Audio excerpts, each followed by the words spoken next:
കോഴിക്കോട് താമരശ്ശേരിയിൽ 10ാം ക്ലാസ് വിദ്യാർത്ഥി മുഹമ്മദ് ഷഹബാസിന്റെ മരണത്തിൽ കൊലക്കുറ്റം ചുമത്തി പോലീസ്. കുറ്റാരോപിതരായ 5 വിദ്യാർത്ഥികളെയും ജുവനൈൽ ജസ്റ്റിസ് ബോർഡിന് മുന്നിൽ ഹാജരാക്കാൻ രക്ഷിതാക്കൾക്ക് നിർദ്ദേശം നൽകി. താമരശ്ശേരി പോലീസാണ് നിർദ്ദേശം നൽകിയത്. ഇന്നലെ കസ്റ്റഡിയിൽ എടുത്ത 5 പേരെയും രക്ഷിതാക്കൾക്കൊപ്പം വിട്ടിരുന്നു. ജുവനൈൽ ജസ്റ്റിസ് ബോർഡിൽ ഹാജരാക്കിയ ശേഷമായിരുന്നു ഇവരെ രക്ഷിതാക്കൾക്കൊപ്പം വിട്ടത്. ഷഹബാസിന്റെ തലയ്ക്ക് അടിയേറ്റത് നഞ്ചക്ക് ഉപയോഗിച്ചെന്നാണെന്ന് പോലീസ് പറയുന്നു. വിദ്യാർത്ഥികൾ ചേരിതിരിഞ്ഞ് ഏറ്റുമുട്ടിയതിനെ തുടർന്ന് തലയ്ക്ക് ഗുരുതരമായി പരിക്കേറ്റ 10ാം ക്ലാസ് വിദ്യാർത്ഥി മുഹമ്മദ് ഷഹബാസാണ് മരിച്ചത്. രാത്രി 12:30 മരണം സ്ഥിരീകരിച്ചത്. കോഴിക്കോട് മെഡിക്കൽ കോളേജിൽ ചികിത്സയിലിരിക്കെയാണ് മരണം.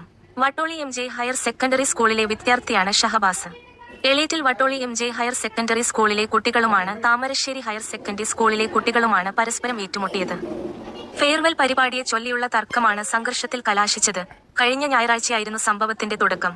ട്യൂഷൻ സെന്ററിൽ 10ാം ക്ലാസുകാരുടെ ഫെയർവെൽ പരിപാടിയുമായി ബന്ധപ്പെട്ട തർക്കമാണ് സംഘർഷത്തിന് കാരണം. ഞായറാഴ്ചയായിരുന്നു ട്യൂഷൻ സെന്ററിലെ പരിപാടി.